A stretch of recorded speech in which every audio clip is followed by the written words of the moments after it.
Hello, I'm Tall Mike Wine. You can call me Mike.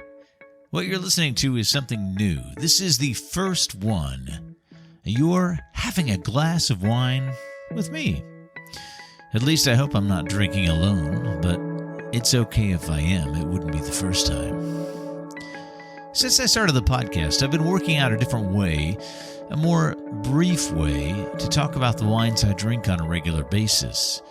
Since it's so much fun to share wine with my podcast guests, I thought I might do that more regularly with the listeners of my podcast, since I do much of my, quote, serious wine drinking in the privacy of my own home. Here I am, at home, glass in hand. It is a Sunday night as I record this. It's hashtag my Saturday night.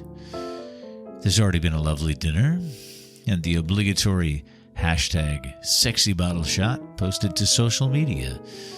Now I'm winding down, and it's just me and the wine and you. I'll tell you about the wine in my glass right now in a moment, but first a few words about the earlier glass of wine. That was a white wine from Italy, and it was lovely, given that today was the second day of spring, and the weather was very spring-like here in Novato, California, where I live. That's in Marin County, just west of Sonoma County, the home of Nicholson Ranch, where we record the podcast normally. As is typical, I was in the kitchen late afternoon, some nice music playing. This particular day was a jazz piano Spotify playlist. Prepping dinner. Tonight, I cooked fajitas with chicken, red peppers, all of it bathed in fresh cilantro, smoked paprika, and cumin. I use boneless chicken thighs. But the wine I was sipping was one of those whites from Italy that was so delicious. All yellow fruit, pineapple, lemons, mango.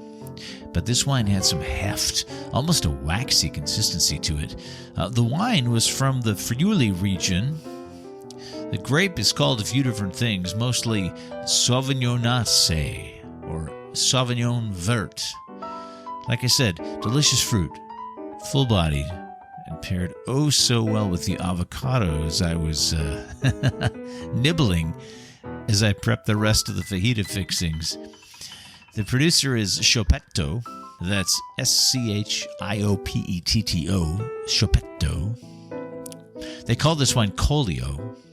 So the full name is Schiopetto Collio Friulani 2015. Delicious. That Italian white really hit the spot, I have to say, after a day of gardening. A few trips to the grocery store and the plant store.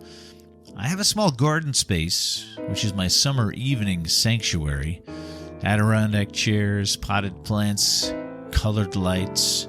Truly a fine oasis in which to sip some nice wines and wind down on warm evenings. It's delightful. All right, now the wine in my glass. As the hours get late, a red. A big red, if you will. The word is even in the name of the wine. I'm currently sipping the Cabernet Sauvignon Big Papa from a Washington producer called Efeste.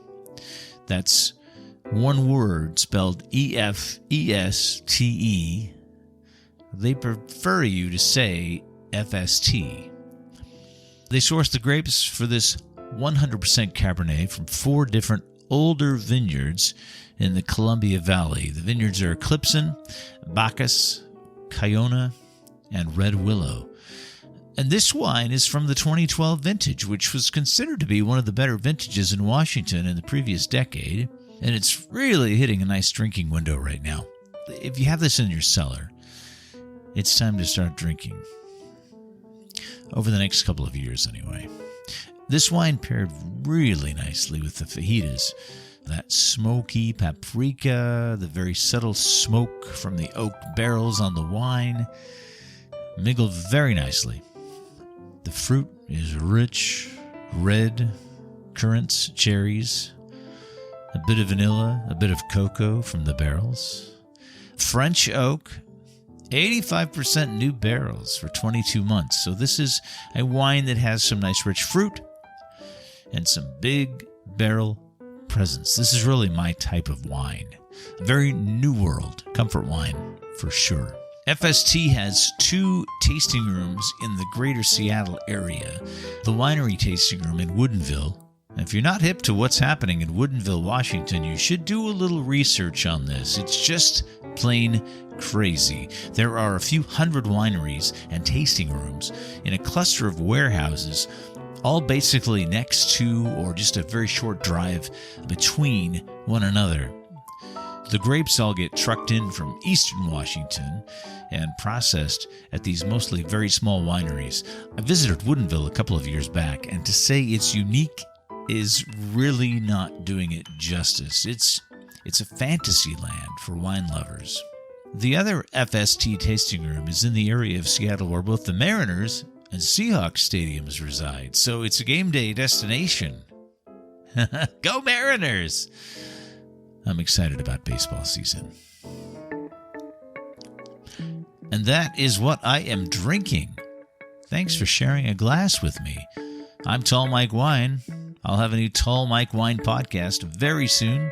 My next guest will be Deepak Gulrajani, and we'll be tasting the April Wine Club wines from Nicholson Ranch. In the meantime, cheers.